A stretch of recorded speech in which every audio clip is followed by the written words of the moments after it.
Captain Marcus Webb had commanded soldiers for 21 years. He had signed deployment orders, written condolence letters, and stood at gravesides in full dress uniform while families fell apart in front of him. He had made hard decisions under fire in the dark, with incomplete information and no good options available. He had lived with those decisions. He had learned over 2 decades to sleep beside them, the way you learn to sleep beside anything that was permanent and unresolvable. But there was one morning he could not stop returning to. One sentence spoken quietly in a briefing room by a 28-year-old specialist from Austin, Texas, that he had dismissed the way you dismiss something that inconvenienced an already formed conclusion. He had set it aside. He had moved past it. He had continued the briefing with the brisk confidence of a man who had been right enough times to trust his own judgment, even when his judgment deserved to be questioned. He would spend the rest of his life wishing he had stopped, wishing he had looked at her properly, wishing he had said the words that came so easily in every version of that morning. He later replayed, "Tell me more. Walk me through it. What are you seeing that I am not seeing?" He never said those words. Everything that followed is the reason this story exists. The sun came up over Fallujah the way it always did in November.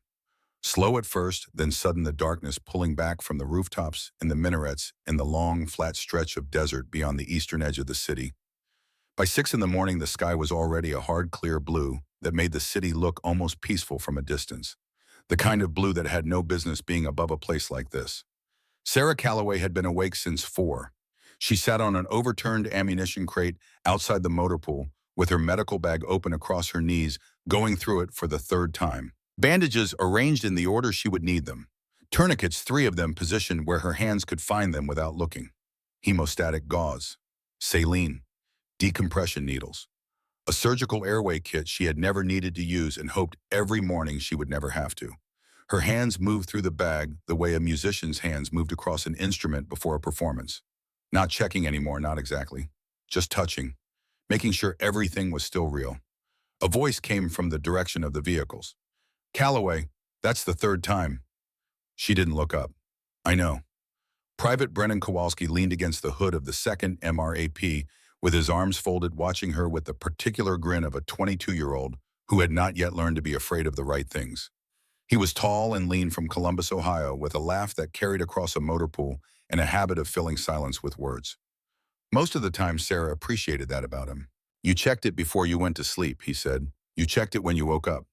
"And I'll check it again before we roll," she said. "Go away, Kowalski." He pushed off the hood and walked toward her, pulling a folded piece of paper from his breast pocket with the careful reverence of someone handling something fragile. He unfolded it and held it in front of her. A plane ticket. Columbus, Ohio. The departure time was 72 hours from now. "You see this," he said. "This is a real piece of paper with a real departure time. I have 72 hours left in this country, and I intend to spend all of them not getting shot." Sarah looked at the ticket, then at him. "Then stop talking to me and start paying attention today," she said. He folded the ticket back into his pocket with both hands, carefully, the way you returned something irreplaceable to its place. His grin didn't disappear, but it changed, became quieter, became something he was wearing rather than something that was simply happening to his face. "I always pay attention," he said. "I just don't make it look like work." He walked back toward the vehicle. Sarah watched him go, then looked down at her bag and went through it a 4th time. Sergeant Douglas Harrett was 34 years old and had the particular quality of a man who had decided a long time ago that nothing was going to surprise him. He had the build of someone who had been carrying heavy things for most of his life, and the unhurried movement that came from 12 years of service and 2 combat deployments. He had been in places worse than this, done things harder than this, and had come out the other side with a settled groundedness that newer soldiers sometimes mistook for indifference. It was not indifference, it was the opposite of indifference.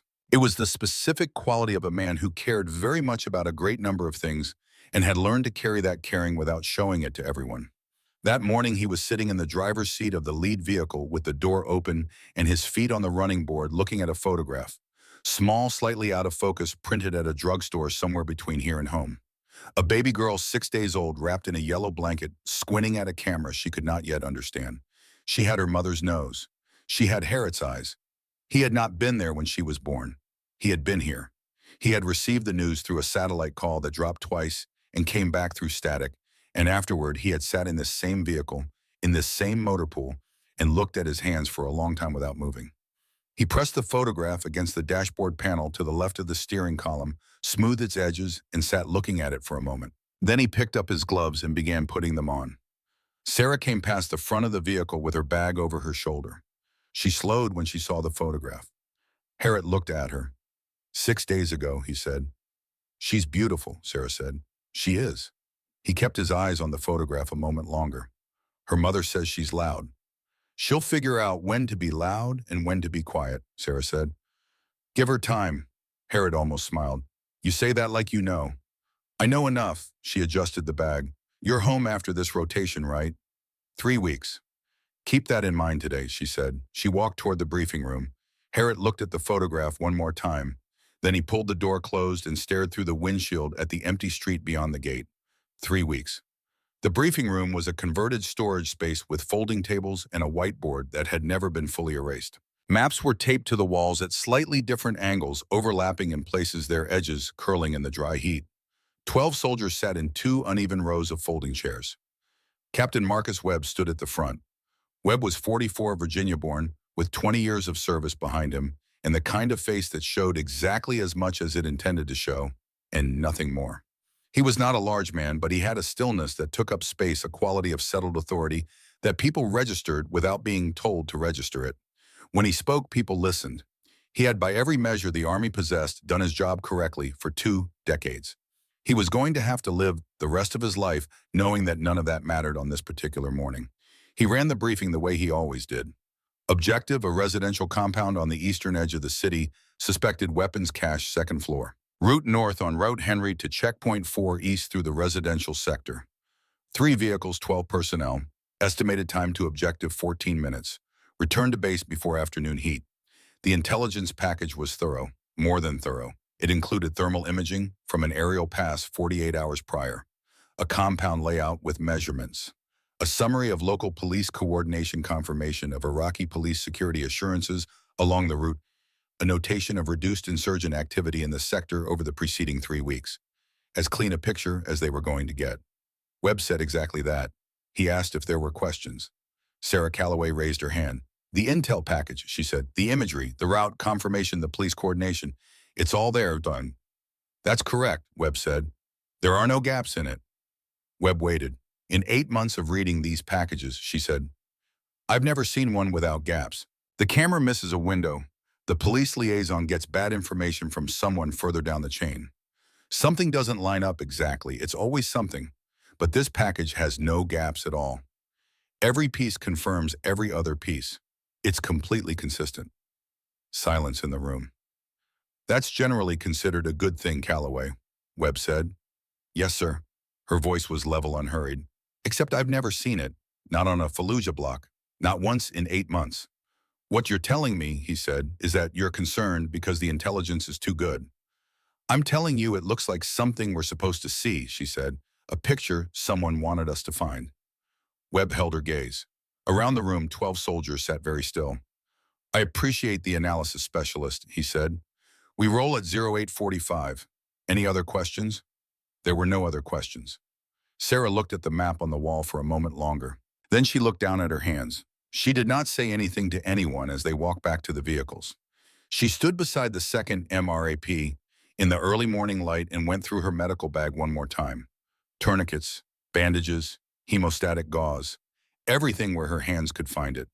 Kowalski climbed past her into the rear of the vehicle and bumped her shoulder on the way up. For what it's worth, he said quietly. I thought you made a good point in there. She looked up at him for a moment. Get in the vehicle, Kowalski, she said. He got in. She closed the bag and climbed in after him. In the front seat of the lead vehicle, Harriet started the engine. On the dashboard panel, the photograph of his daughter shifted slightly in the vibration. The gate opened. 3 vehicles moved out into the morning street in single file. The city swallowed them. Fallujah in November had a particular quality to its mornings. The heat had not yet arrived in full force, and the streets carried a kind of provisional quiet the way a theater felt before the performance began. Ordinary life moved through those streets with the practiced casualness of people who had learned to exist inside uncertainty without being consumed by it. Children in school uniforms moved in small clusters toward a building 2 blocks north. A man in a white dishdasha pushed a cart loaded with flatbread, the steam rising pale against the morning air. Three older men sat outside a tea house, their conversation unhurried, their gestures slow. Sarah watched all of this through the small, scratched window of the MRAP's rear compartment. She had seen it on every patrol across 8 months, the ordinary life that continued alongside everything else, indifferent to it or exhausted by it or simply too necessary to stop.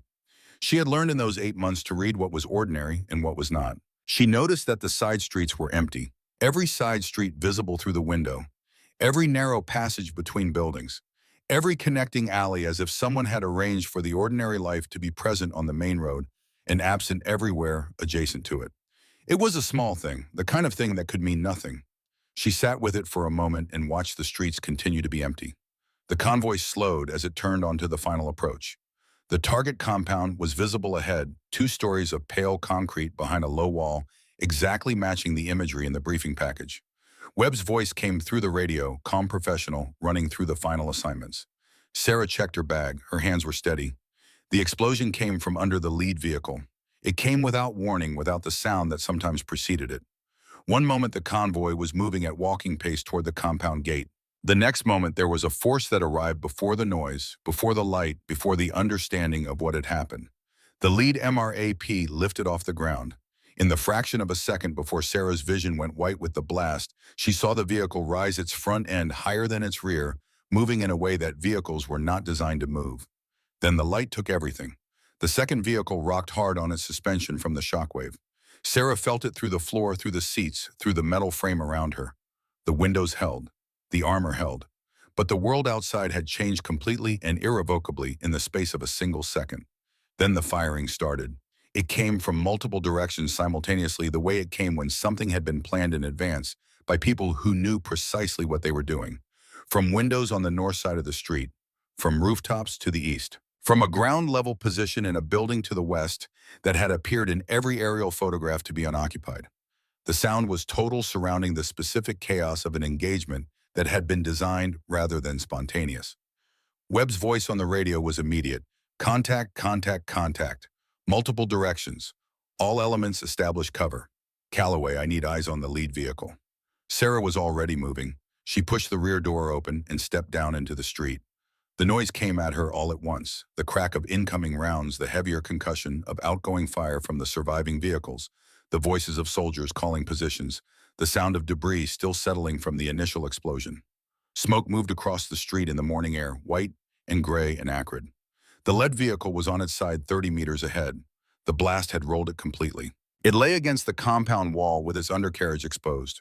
Armor plates intact, but the whole structure wrong. A piece of equipment transformed into an obstacle. Somewhere inside it there were people. She ran. She ran low, her bag against her hip, rounds impacting on the road surface around her in small explosions of grit and dust. She could hear Webb calling. Positions could hear Thurston returning fire from behind the second vehicle, could hear voices in Arabic from the buildings to the north. She reached the lead vehicle and pressed herself against its hull. The metal was hot from the blast. Movement from inside. A voice low and pained calling out. She moved around to the rear of the overturned vehicle where the door was wedged partially accessible against the compound wall. She got her fingers into the gap and pulled. Harriet, can you hear me? A sound from inside. Not words. Breath. She pulled harder. The door gave 2 inches, grinding against the concrete. She got her forearm into the gap and pushed with her shoulder. The door moved 4 more inches. Through the gap, she could see Harriet, suspended at an angle seatbelt, still locked, one arm hanging loose in a way that arms did not hang when all the bones inside them were intact. Blood on his face from a laceration above his eye, dark and moving slowly. But his eyes were open and they found her face through the gap. Calloway, he said, something compressed in his voice, something she noted and filed. I'm here, she said. I'm going to get you out. Are you with me? Webb, he said. Where's Webb? Webb is on the radio, establishing cover. Are you with me, Harriet? A long breath. Yeah, I'm with you. She'd pulled the door. The first bullet hit her in the right shoulder. It arrived as physical shock before it arrived as pain, a rotation she hadn't chosen, the force that spun her left shoulder forward and knocked her hand off the handle. She hit the side of the vehicle and caught it, her fingers finding a seam in the armor plating, and held herself upright for 3 full seconds through pure refusal before her legs cooperated. The pain came after. She registered it and moved past it. She understood in the portion of her mind that remained clinical, regardless of what the rest of her was doing, that the shoulder wound needed addressing. Later, not now, she pulled the door. 6 inches 8. She got her boot against the vehicle frame and pushed while she pulled, using her whole body as a lever, and the door swung open far enough for a person to fit through. Harriet, unclip your belt and come toward the door. Belt's jammed. I'm coming in. The interior of the overturned vehicle was a rearranged world. Everything that had been floor now wall, the seats at wrong angles, equipment scattered. She found the buckle of Harriet's seatbelt by feel and worked it until it released. He came loose and she caught him, her shoulder sending a signal she acknowledged and set aside, and she moved him toward the door with the careful efficiency of someone doing a task that training had made automatic. She got him out, got him behind the vehicle in the partial cover between the hull and the compound wall, opened her bag, and went to work. The second bullet hit her in the left leg. This one dropped her. Her knee hit the ground, and for a moment the street tilted. She looked down. Her hand went to the wound by itself the way trained hands moved. She pressed. Harriet watched her from where she had placed him against the wall. Calloway, he said. Head laceration on you is superficial, she said. Arm is going to need imaging, possible radius fracture. Can you stay conscious? He looked at her leg, at the blood on her hand. Can you buy? Fair question. She looked at the street. Through the smoke, she could see the second and third vehicles holding position, returning fire. She could see Webb's shape behind a section of concrete wall further down the street, cut off by open ground. She could see Kowalski. He had dismounted in the chaos. He was lying in the street 15 meters away, in the open on his side, not moving. The way he was lying was wrong. The angle of his left leg was wrong. His ticket was 72 hours from now. She looked at Harriet. Stay low, behind the vehicle. Do not move. She picked up her bag. I'm going to get Kowalski. Harriet reached out and took her arm. His grip was strong, despite the possible fracture. You've been hit twice, he said. I know. Calloway. I know, Harriet. She looked at Kowalski in the street. He's 22 years old and he has a plane ticket home. Harriet held her arm for one more second. Then he let go. She ran. Webb saw her from behind the concrete wall. He saw her run from cover into the open street, her left leg moving wrong, her bag swinging, heading toward Kowalski's position with rounds impacting the road around her. He tried to raise her on the radio. He couldn't. He tried to move his element to her position. The volume of fire from the north building made it impossible. He was a capable officer with 20 years of experience, and he was completely helpless. The Iraqi liaison who had provided the intelligence package was crouched 3 meters from Webb's position, trying to make himself small against the wall. Webb had registered him without focusing on him for the first minutes of the engagement. Now he looked at him. The man's eyes were moving in a way that Webb recognized from 20 years of reading people. Not the wide-open stillness of fear. Something calculating. Something that was tracking the engagement rather than fleeing from it. Webb grabbed the man by the collar. In the man's jacket was a handheld radio. Compact, military grade. When Webb looked at the frequency setting, everything in his chest dropped at once. It was their frequency. The man had been transmitting their position from the moment the convoy left the gate. Their vehicle count, their approach route, every checkpoint, every adjustment. It had all gone somewhere to someone who had been waiting for this specific convoy on this specific street at this specific time. The intelligence package had not been gathered through weeks of patient work. It had been written. Every confirmation, every aerial image, every police coordination note had been placed to create a single coherent picture of normalcy on a street that had been prepared as a killing ground. Webb secured the radio. He turned to Paulson beside him. Get me a line to battalion, now, every piece of cover fire we have on that north building.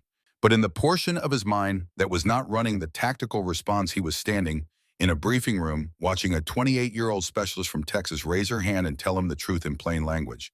Intel this clean on a Fallujah block doesn't happen. She had been right. She had been standing directly in front of him, telling him the truth, and he had set it aside and moved on and sent 12 soldiers into a trap that had been months in the making. And now the best of those soldiers was crossing an open street on 2 bullet wounds because a 22-year-old boy from Columbus needed a medic. Webb got on the radio and did not stop working it for the next 40 hours. The third bullet and the fourth came within seconds of each other. Sarah was behind Kowalski, by then her hands already on his leg, when she felt the impact in her lower back and then the graze across the top of her skull that knocked her face first onto the road surface. She pressed her palms against the asphalt and stayed there. The world became very loud, then very quiet. Then it came back, sound and light together, the crack of rifles and the smell of cordite and the hot surface of the road under her hands. She pushed herself up. Kowalski was looking at her. His face was pale. His left leg was fractured in at least two places, the lower section at an angle that required no x-ray to confirm. Blood loss from the compound fracture was significant and proceeding. He was conscious. He was watching her. "You're hit," he said. "You're worse," she said. She opened her bag and her hands moved through it with the certainty of someone who had checked its contents 4 times that morning and knew where everything was in the dark, in the smoke, in whatever conditions the situation produced. Tourniquet, 4 inches above the fracture. She placed it and tightened it and watched his face while she worked. His face told her it was working. She looked at the street. The smoke had thickened. The firing had settled into a rhythm now organized and patient, the rhythm of people directing an engagement rather than reacting to one. This had been planned for weeks. The empty side streets, the spotless intelligence, the coordinated fire from positions that had been established in waiting before the convoy left the gate that morning. She thought about the briefing room for exactly the time it took her to reach that conclusion. Then she stopped thinking about it and dragged Kowalski toward the partial cover of the overturned vehicle. She moved him in short pulls across the road surface using her legs and her right arm, each pull sending something through her left leg that she categorized and set aside. By the time she reached the vehicle's shadow, she was breathing hard and deliberately, and her medical bag had taken shrapnel from a round that hit the asphalt 3 feet to her left. She checked the tourniquet on Kowalski, checked Harriet's pressure bandage. Both men were alive. She pressed her back against the overturned vehicle and looked at the sky. That hard, clear blue. That impossible blue that had no business being above a place like this, continuing its indifferent business regardless of what was happening in the city beneath it. She thought about her father, the photograph in her wallet, the man in the service uniform, taken the year before she was born, the year before the Korean War wound, that had stayed in his left knee for the rest of his life. She had joined the army because of him, because of the way he had talked about service on the few evenings she could remember clearly, the way he made it sound like something that meant something beyond the individual who performed it. She had not understood then that what he carried was this specific weight, a street in a foreign city with people depending on you and no good options and no one coming yet. She understood it now. She checked her shoulder, still bleeding but controlled. She checked her leg, tourniquet needed, not yet critical. She checked the graze at the back of her skull with her fingertips and found it exactly what it had felt like, significant pain, not incapacitating. She picked up her bag and went back to work. The afternoon came in force. The sun climbed to its position directly overhead and pressed down with a weight that was almost physical, finding every gap in body armor, every exposed inch of skin, every shadow that had offered shelter in the morning hours, and now offered nothing. Sarah Calloway had been behind the overturned vehicle for 4 hours. The rhythm of the firefight had established itself, surging and receding, the insurgents probing for a response, pulling back when return fire from the surviving vehicles intensified, then probing again from a slightly different angle. Methodical, patient, the rhythm of people who understood that time was on their side. She understood it too. Harriet was conscious in and out, his broken arm immobilized against his chest with a sling made from her undershirt sleeve. The head laceration had stopped bleeding. His color was not good, but it wasn't worsening. She checked his pupils every 30 minutes and wrote the times on the back of her left hand in permanent marker, because the notebook in her bag had taken water damage from the ruptured saline pack. Kowalski had not lost consciousness since she reached him. This was partly good news and partly a function of his pain, which was significant enough to keep him from drifting. She had secured the tourniquet above the fracture and checked it at intervals measured by counting her own breaths. She had splinted the leg with the rigid components from her bag and an antenna housing pulled from the vehicle debris. He had gone quiet in the past hour. She checked him, adjusted his position, spoke to him. At one point, he looked at her for a long moment and said, "You were right this morning, in the briefing." She kept her eyes on the tourniquet she was checking. "It doesn't matter now," she said. "It matters that you saw it," he said. She moved to check his pulse. It was weak but present. She did not respond because there was nothing to add, and the pulse needed monitoring, and those were the two relevant facts. She was thinking about the side streets. She had been thinking about them since the first explosion. The particular arrangement of ordinary life on the main road and nothing on the streets adjacent to it. Someone had studied this convoy and this route and built a situation designed to be entered and then closed. The intelligence package had not been gathered. It had been authored. She had known this, or as close to knowing as intuition came in the briefing room.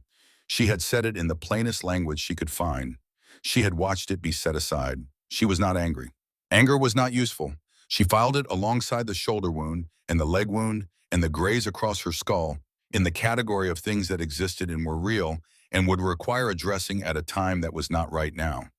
Right now, two men were alive and needed to remain that way. That was the inventory. That was the work. Webb's voice on the radio had been consistent throughout the afternoon. Not frequent, not chatty, but steady. Position reports coordinated return fire backup requests through the battalion network. He had not spoken directly to Sarah since the first hour when her radio took damage. He had confirmed her position through the reports of other soldiers who had eyes on the vehicle. She was there. She was moving. He chose to hold those two facts as the only version of the situation he was willing to operate within. At 14:20, the sound of rotors came from the northwest. The specific percussion of an Army medevac helicopter. The sound that had acquired enormous significance over months in country, a sound that meant the sealed world of an engagement was being opened from outside. Webb heard it and felt for the first time in hours something adjacent to hope. He watched the UH-60 appear over the roofline coming in at speed, the pilot making an approach at an altitude that communicated everything necessary about what they understood the threat environment to be. The aircraft was 200 meters out when the RPG came from the eastern rooftop. The round passed close enough that the pilot broke the approach immediately and violently pulling the nose up and banking hard to the south, the aircraft climbing and accelerating away from the engagement zone with the speed of something that had just understood how close it had come. In 10 seconds, it was beyond the roofline.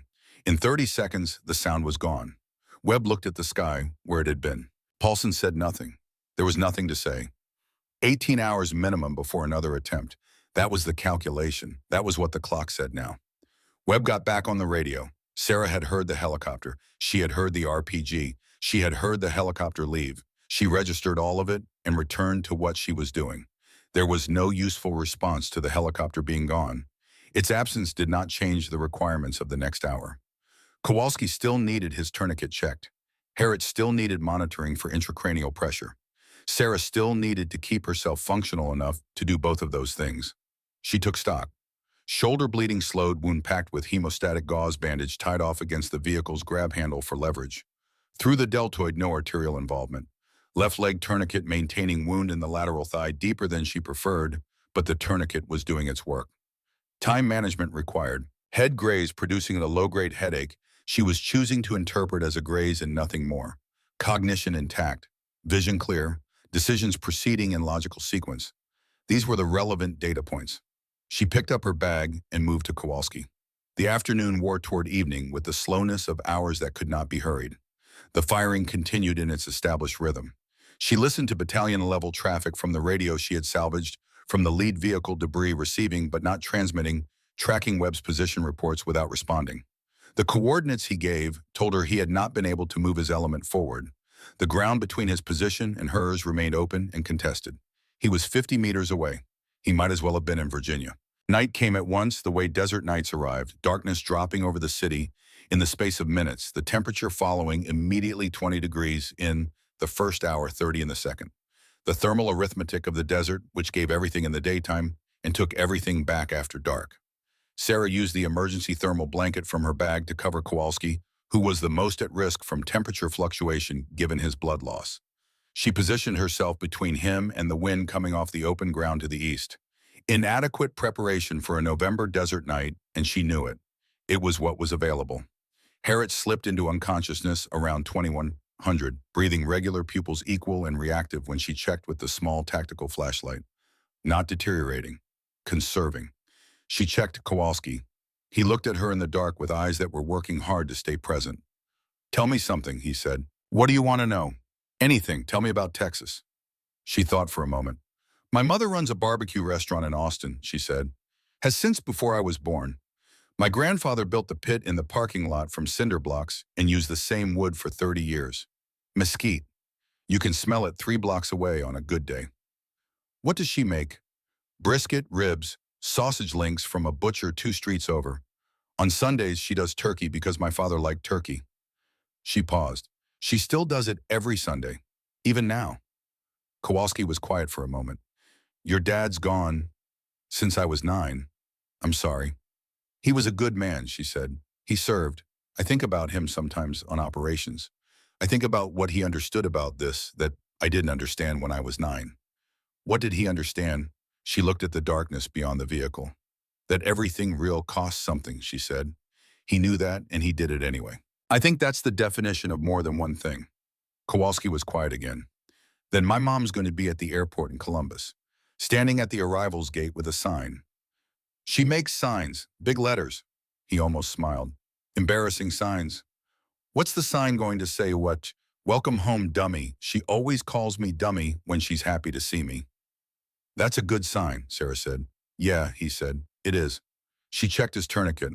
The 5th bullet came at 22:40. She had moved from behind the vehicle to check a position further south along the hull, a calculated risk to assess the status of the street. The round came from the north building and hit her left forearm, the radius specifically, and the bone gave way with a sound she felt more than heard. Her left arm went numb from elbow to fingertips. She pulled back behind the vehicle and gave herself 10 seconds. Not to wait, to process. To feel the full magnitude of it completely, and then stop feeling it and start managing it. 10 seconds was the allocation.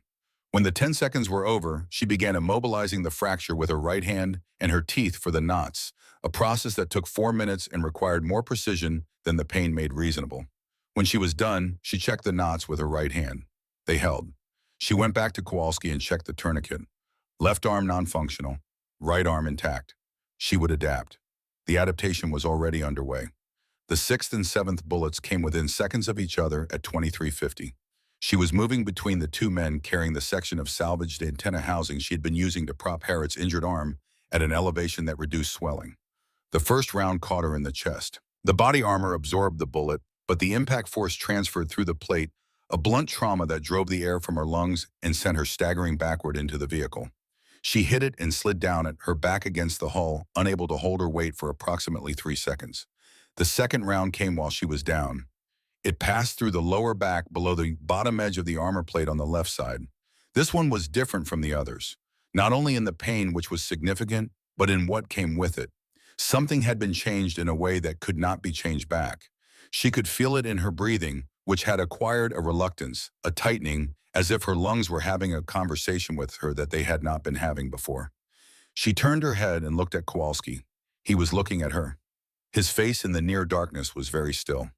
Still here, she said. Her voice was smaller than she intended. He nodded slowly. She pushed herself upright. Everything else was a problem to be solved in sequence. She had the sequence. She went back to work. The 8th bullet arrived with the dawn. Morning of the second day, the sun separating itself from the horizon, the sky going from black to deep blue to a gray that would become gold within the hour. She had been awake for 26 continuous hours, tracking that number, not because it mattered in isolation, but because it helped her maintain a framework. Time as something sequential and therefore manageable rather than the suspended elastic thing it had begun to feel like. She was sitting with her back against the vehicle, her right hand on Kowalski's wrist, monitoring his pulse at regular intervals. The pulse was present, weak and thready, but present. She had been managing his tourniquet through the night, releasing and retightening at intervals to prevent irreversible tissue damage. Each retightening was an event. Each release was a calculation. He was alive because the math was still working. Harriet had regained consciousness 3 times during the night, briefly each time long enough to confirm his vision was clear and that he understood where he was. The 3rd time, just before dawn, he had looked at her with the particular expression of someone trying to memorize what they were seeing. How bad, he said. Manageable, she said.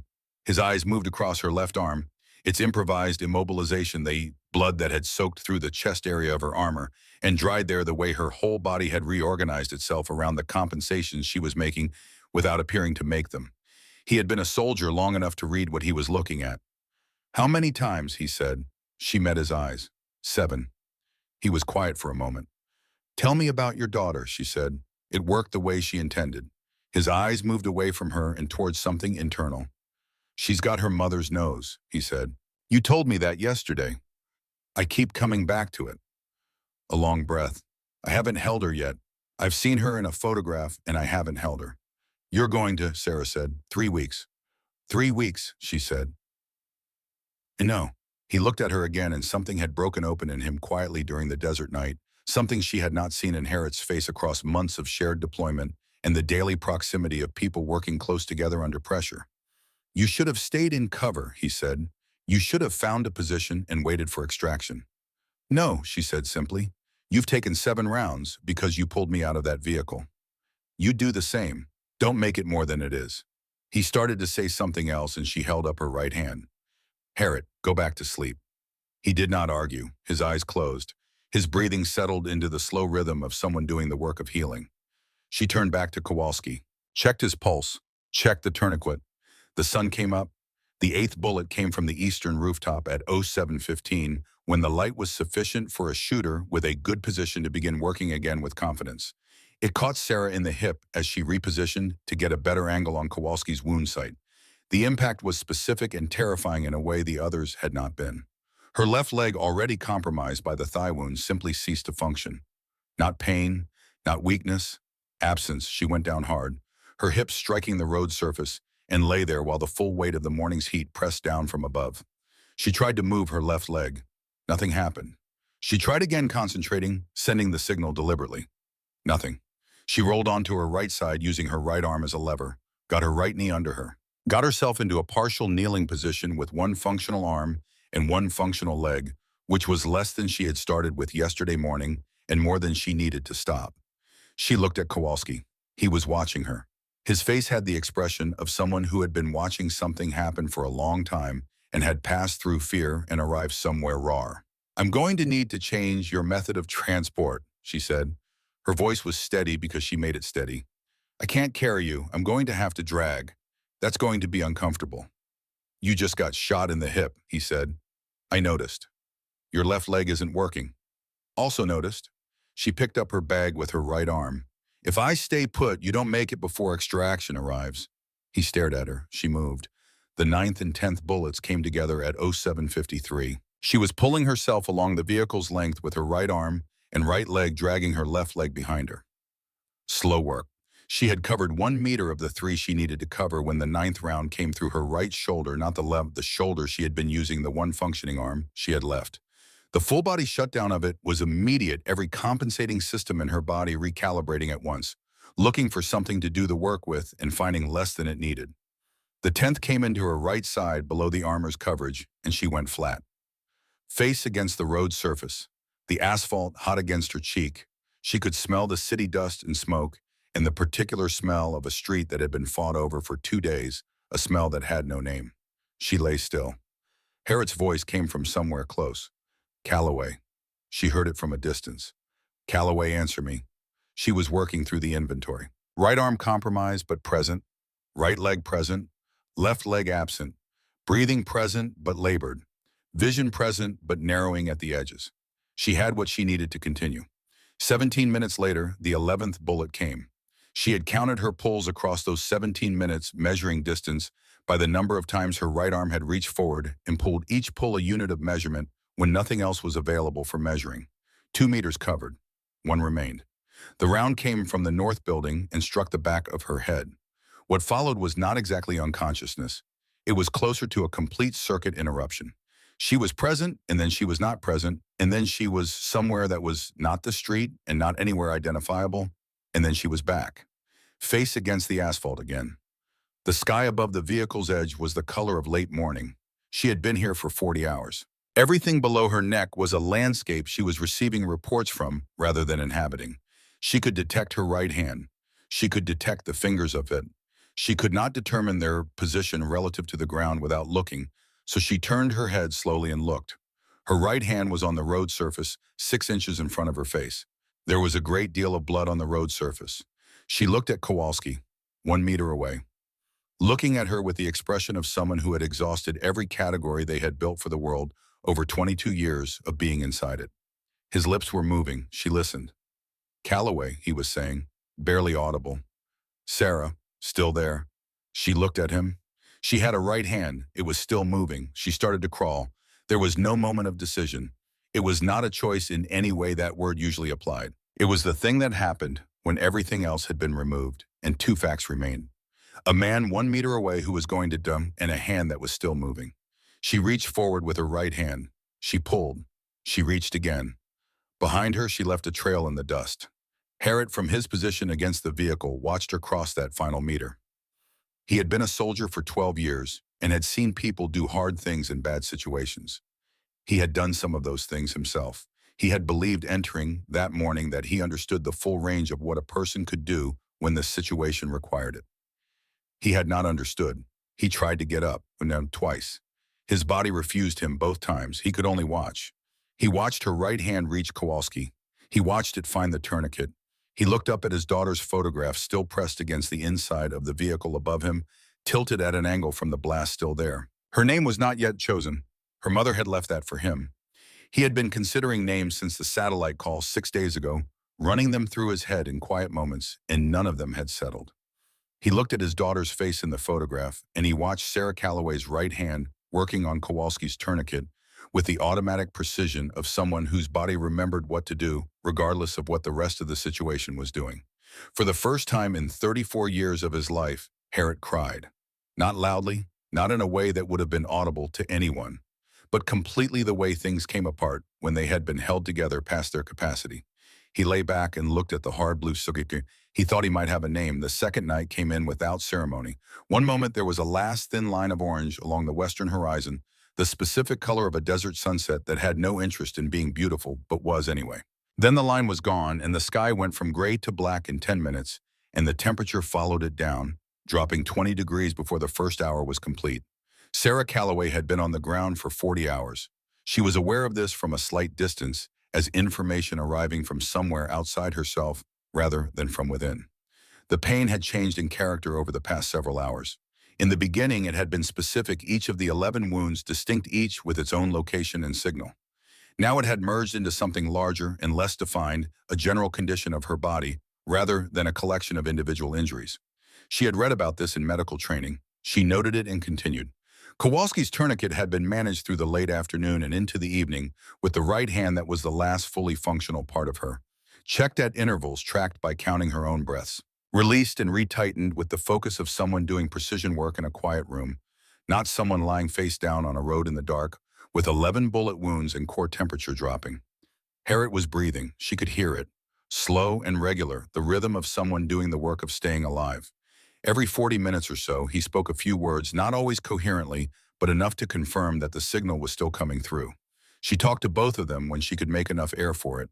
She told them about the mesquite smoke from her mother's restaurant and the way it reached you 3 blocks away before the building was visible. She told them about the drive north out of Austin on a clear morning, the hill country opening up around you as the city fell away. She told them about her father's voice, low and unhurried, no urgency in it except when it needed to have urgency, and then it had all the urgency in the world. She told them these things and was not certain how much they heard, and it did not matter. She was also telling herself. The sound of her own voice was information airway, still open, chest still moving, system still running. As long as she could speak, she could continue. At 2300, the fighting in the surrounding sectors reached a new intensity. Tank fire to the west. Apache rotors moving at speed beyond the roofline to the north. The percussion of a city-wide engagement that had consumed every available resource on both sides. She had understood this from the radio traffic throughout the day. Multiple units pinned multiple extraction requests, unmet the city, a system under enormous pressure, making decisions about resources based on calculations she was not in a position to argue with from her current location. She was on the list. She knew Webb had been putting her on the list every 30 minutes. She knew help was coming in the form of a calculation that was being worked through somewhere else by people who understood the full picture better than she could from behind an overturned vehicle in a contested street. She closed her eyes, not sleeping. She had learned the difference over 2 days between the pull toward unconsciousness that came from injury and blood loss, which she resisted, and the brief dimming that her brain required to continue functioning, which she permitted in small increments. Never more than a few minutes. Never without setting an internal condition that would bring her back. The condition was Kowalski's breathing. As long as she could hear it, she could let her eyes close. She heard it. She let them close. At 50 meters, Webb was running a calculation that had no solution. He had been running it for 40 hours. He needed to reach 3 soldiers behind an overturned vehicle 50 meters away.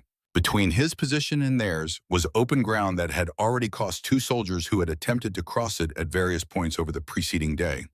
The enemy had that ground covered from at least 3 confirmed positions and possibly more. Moving across it in daylight was an acceptable risk calculation only if you weighted survival near zero. Moving in darkness required suppressive fire he did not have the personnel to generate. He had 4 soldiers with him. 2 were wounded. All 4 were running on the last reserves of water and ammunition the vehicles had carried. He had been resupplied exactly once a drone drop at dusk on the first day, barely enough to extend their capacity by a few hours. He had done everything possible from where he was, called in the position continuously, provided corrections to the fire support officer that had allowed 2 artillery strikes against the north building, talked 3 rescue operations through planning phases, each one aborted by conditions outside anyone's control. He sat with his back against the wall in the second night's darkness and thought about a 28-year-old specialist from Austin who had raised her hand in a briefing room and told him the truth and whom he had dismissed like the information was inconvenient. Intel this clean on a Fallujah block doesn't happen. He thought about the Iraqi liaison and the radio set to their frequency. He thought about the weeks of work required to place exactly the right information in exactly the right hands to create a picture of perfect normalcy on a street prepared as a killing ground. He thought about what it cost to be right and be dismissed, to have the analysis and have it set aside, and then to be the person responsible for keeping everyone alive anyway. He did not think there was a word for that cost that did it justice. Paulson touched his arm. "Sir, radio." The voice on the other end was Lieutenant Commander Garrett Finch of Naval Special Warfare. 12 operators, 2 hours of darkness left a route that latest aerial reconnaissance suggested was viable. He wanted Webb to tell him exactly where his people were. Webb told him. Finch said, "We're going to get your people out, Captain." Not a reassurance. A statement of operational intent from someone who had the capability to back it up. Webb recognized the difference. "One of them is a medic," Webb said. "Specialist Sarah Calloway. She's been treating 2 wounded soldiers for 40 hours with multiple gunshot wounds to herself. Whatever your medical specialist is prepared for, prepare for more." A brief pause on the line. "Copy that," Finch said. Webb looked at the 50 meters of open ground between his position and the vehicle. He picked up his rifle and checked the chamber and waited. The SEAL team hit the ground at 0047. 2 helicopters simultaneous approaches from different vectors. The operators were on the ground and moving before the rotor wash had finished flattening the dust. Lieutenant Commander Garrett Finch moved through the city the way he had moved through a dozen cities before this one, reading the street in a language he had spent years learning. His team moved in the 2x2 pattern that put eyes in every direction, the pattern that had kept people alive across 2 decades of this kind of work. They made contact with 3 insurgent positions between the landing zone and Webb's location. The contacts were brief. Suppressed weapons, momentum, maintained the advance kept moving, because momentum was the only thing that kept the objective reachable. They reached Webb's position at 0112. Finch looked at the ground between Webb's position and the vehicle through his night optics. 4 seconds of hard assessment. 2 positions. North building, 2nd floor east window. Compound, rooftop, northwest corner. "I want both handled before anyone crosses that ground." 30 seconds, the pointman said. "Take 20. It took 18. "Move," Finch said. The pointman reached the overturned vehicle at 0119. He had been doing this work for 6 years and had reached positions where survivors should not have been survivors, people who had held on past the point where holding on made any biological sense. He came around the rear of the vehicle and looked through his night optics and was still for exactly 2 seconds. A woman lying on the road surface, 11 visible wounds that he could assess in the available light, an improvised sling on her left arm, multiple pressure bandages applied with the precision of someone trained to apply them correctly, not improvised guesswork. A medical bag worked through to near depletion beside her. Her right hand was on the wrist of the soldier lying beside her. She was checking his pulse. He keyed his radio and said quietly, "I have eyes on the medic. She's still moving." A brief silence on the net, the kind of silence that meant something was being processed that the radio was not large enough to contain. Then Finch's voice, "Copy. Secure the position. Langford, get up there now." The pointman moved to her side and knelt and put his hand on her right arm gently with the specific quality of presence that communicated, "I am not a threat, and I am what you have been waiting for." She turned her head.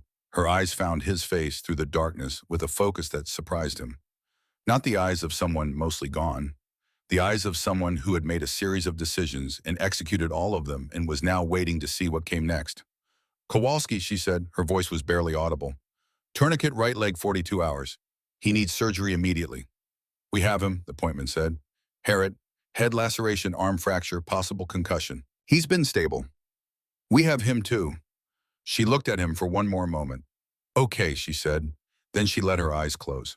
Langford, the team's medical specialist, reached her position 40 seconds later and began his assessment with the speed of someone who had been told to prepare for more than expected and had prepared for considerably more than that and was still adjusting upward. He counted the wounds, found her airway, located the pulse in her right wrist thready and irregular, set a timer on his watch immediately. He looked at the two soldiers she had been treating. The tourniquet on Kowalski's leg properly positioned, properly tightened, showing the controlled management over time of someone who understood limb ischemia and had been preventing it deliberately. Harriet's arm immobilization. The systematic depletion of the medical bag. He made a note of what he was seeing in a place he could not access right now, but would be able to reach later in a quieter moment. Then he went to work. Finch coordinated the extraction with the precision of someone who understood that the margin between success and additional casualties lived in the seconds between decisions. Helicopters needed 4 minutes on the ground. The LZ was 2 streets over. 3 patients who could not move under their own power across terrain, still partially contested. He split his team. 6 operators established a corridor to the LZ. 4 operators moved the casualties with Langford directing. 2 stayed with the Webb's element and moved them simultaneously along a parallel route. Sarah was moved first. When they lifted her onto the litter, she made a sound that Finch heard from 5 meters away. He categorized it and continued running the extraction because continuing was the only thing that helped anyone, and the corridor needed to stay clean, and they were 30 seconds from the vehicle and 2 minutes from the LZ. She was on the helicopter in 3 minutes and 40 seconds from initial contact. Finch climbed on, last looked at his team, looked at the city below as the aircraft lifted and cleared the pilot to move. The flight to the hospital took 11 minutes.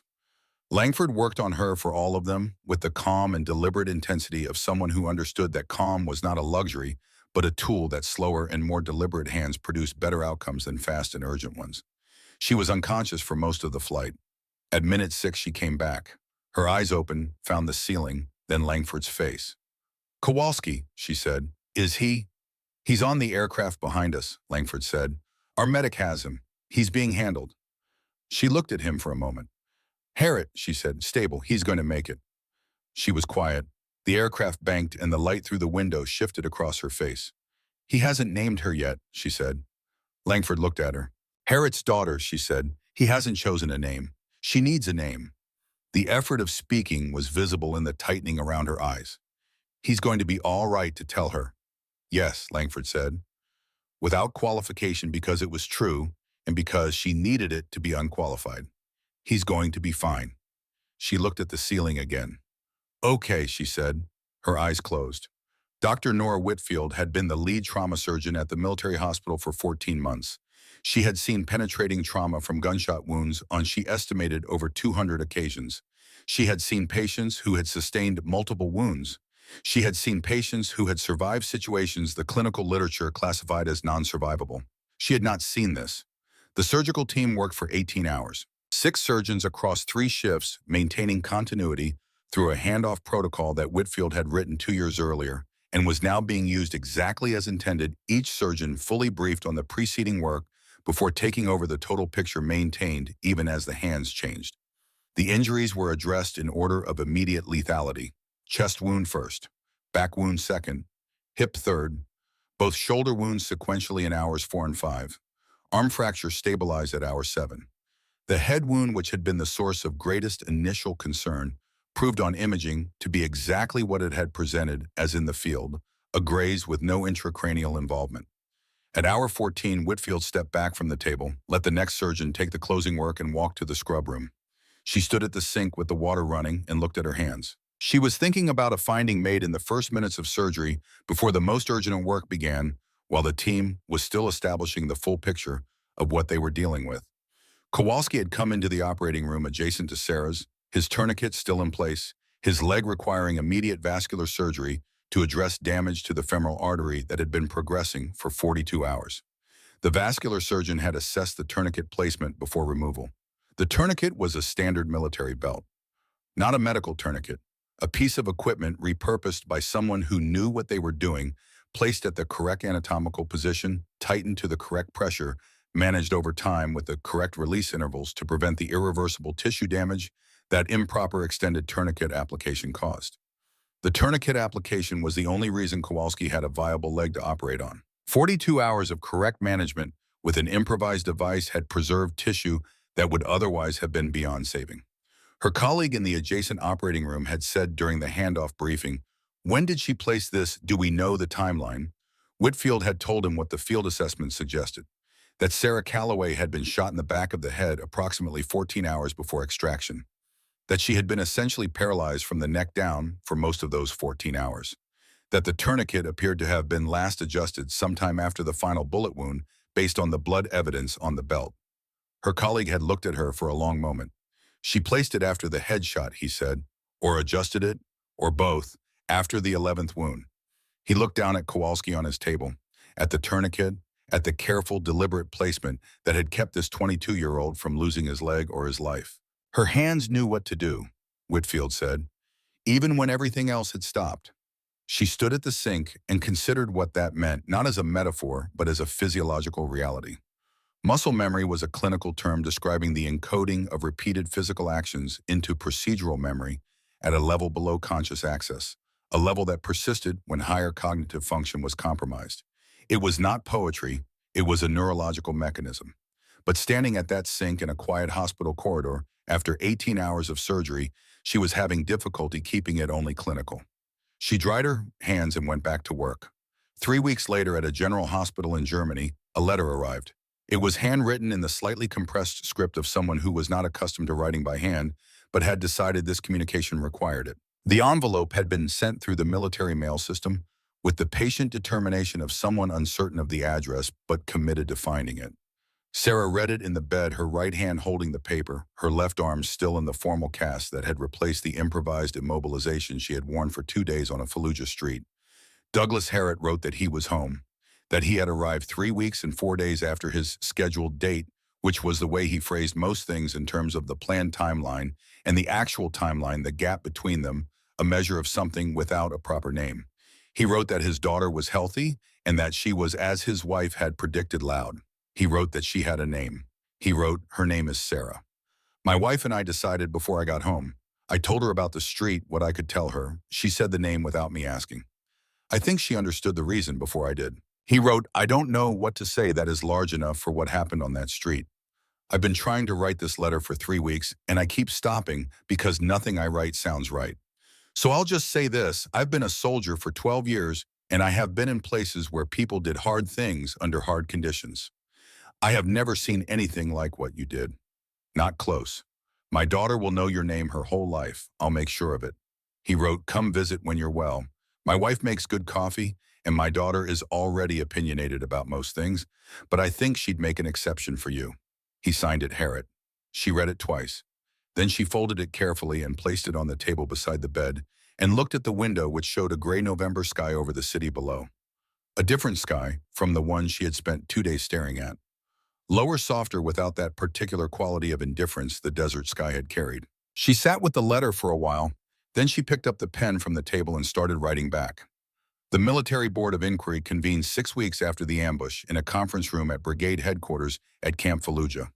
Captain Marcus Webb sat at the witness table in his dress uniform and read from a prepared statement. He had written it himself, and he had written 4 versions of it over 3 weeks and discarded each one. Each discarded version had found ways, subtle ways to distribute the responsibility for what had happened across the intelligence chain, the operational environment, the inherent uncertainty of combat decision-making. Reasonable-sounding language that was accurate in its details and dishonest in its emphasis. He had discarded all 4 versions. The 5th version was the one he read. He described the intelligence package. He described the briefing. He described the moment Specialist Calloway had raised her hand and the exact words she had used and the specific basis for her assessment, which he enumerated completely and accurately because she had earned the right to have her analysis stated fully and on the official record. He described his response. He said Specialist Calloway identified the intelligence anomaly Bory at 0740 hours on the morning of the operation. She identified it correctly in terms that were specific and professionally grounded. I dismissed her assessment without adequate consideration. I proceeded with the operation on the basis of intelligence that she had correctly identified as suspect. The ambush that followed was a direct consequence of that decision.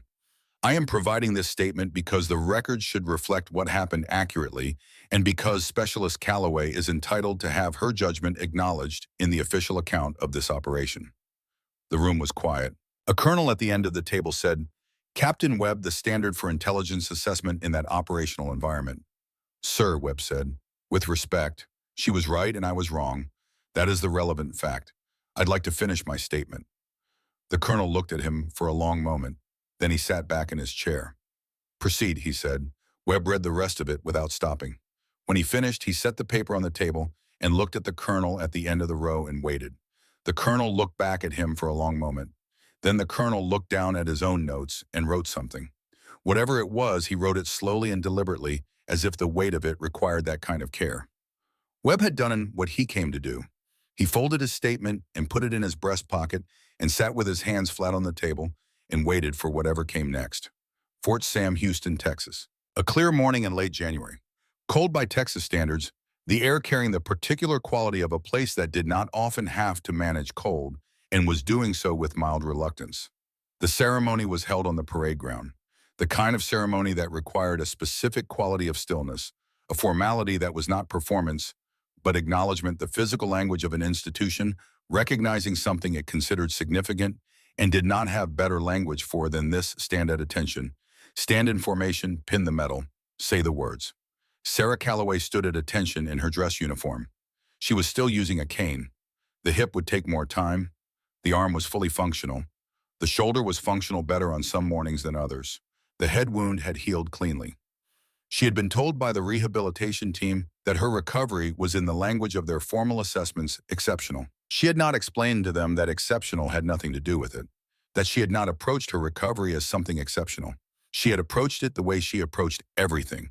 Check the inventory of what you have available, identify what needs to be done in what order, and begin. The general read the citation. She heard pieces of it, the formal language that described what had happened on a Fallujah street in November, the clinical summary of wounds sustained and soldiers treated in hours elapsed. It was accurate. It described what had happened. It did not describe what it had felt like to be inside it, but that was not what citations were for, and she did not expect it to be. She was thinking about Kowalski. He had called from Columbus 2 weeks ago, his voice carrying the particular quality of someone who was somewhere they had not been certain they would get back to and was still slightly surprised to be there. His mother had been at the arrivals gate with a sign. Big letters, "Welcome home, dummy." He had laughed, telling her that the full laugh that carried across a motor pool, and she had laughed with him, and they had not needed to say anything else about it. She was thinking about Harriet and a baby girl in Montana who would grow up knowing a name and knowing the reason for it even before she was old enough to understand what reasons were. She was thinking about the briefing room, about the map on the wall, and the 12 soldiers in the folding chairs, and Webb's face as he set the question aside and moved on. She thought about this without anger, because the anger had never been what the situation required of her and still wasn't. She thought about it as a fact, one of the facts of that morning, one of the things that had happened and led to all the other things that had happened. She thought about her father's voice, low and unhurried. The voice that had made service sound like something that meant something. She understood now what he had understood. Not in the abstract, not as a principle stated in simple words, but in the specific, in the particular, in irreducible weight of it. That there was a version of yourself that existed beyond the point where you expected yourself to stop. That you did not find it until the situation required it, and then it was simply there, made of everything you had done up to that moment. Every morning you had checked the bag, every patient across 8 months of deployment, every lesson from every instructor, every conversation with every veteran who had talked about service as something that cost something and done it anyway. Her father's voice, Harriet's daughter's name, Kowalski's plane ticket folded in a breast pocket 72 hours from home, the right hand that had kept moving when nothing else could. The general pinned the silver star to her uniform. She stood at attention. When she turned, Webb was in the formation. She saw him before he saw her, standing with the rigid correctness of a man who had decided on a specific posture for this specific day and intended to hold it. His eyes were forward. Then they moved to her. He held her gaze for a moment. Then he came to a full formal salute. Not the casual acknowledgement between ranks. The full formal salute that the Army reserved for specific moments, the one that meant something beyond protocol, the one that required both the person giving it and the person receiving it to understand what it was for. He was a captain. She was a specialist. No regulation required it, and every convention argued against it. He held it. She returned it. Neither of them said anything. There was nothing that needed to be said. She sat alone on a bench at the edge of the parade ground after the formation dissolved in the pale January light. Somewhere on the far side of the base, a training exercise was underway. Voices calling in sequence, the rhythm of people learning how to do something difficult before they needed to do it for real. She opened her wallet. The photograph was still there.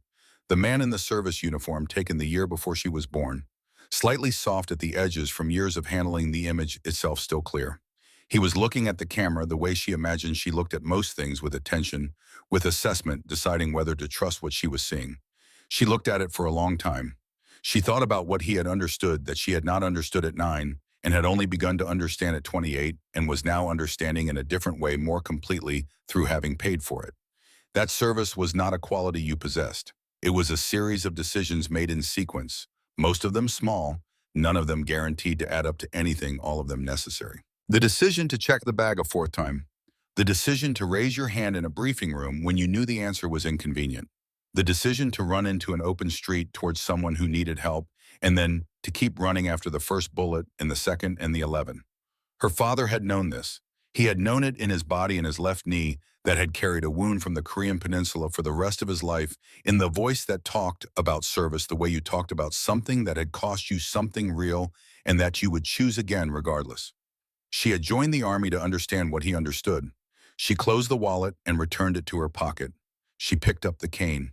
She stood up slowly, stood straight in the January light, and looked at the parade ground where the formation had been, and was no longer where the flag moved in the cold and ordinary wind. She stood there for a long time the way you stood with something, when you were still in the early part of understanding it, when the understanding was still arriving, and you needed to stay still and let it. Then she walked off the parade ground one step at a time, unhurried in the direction of whatever came next.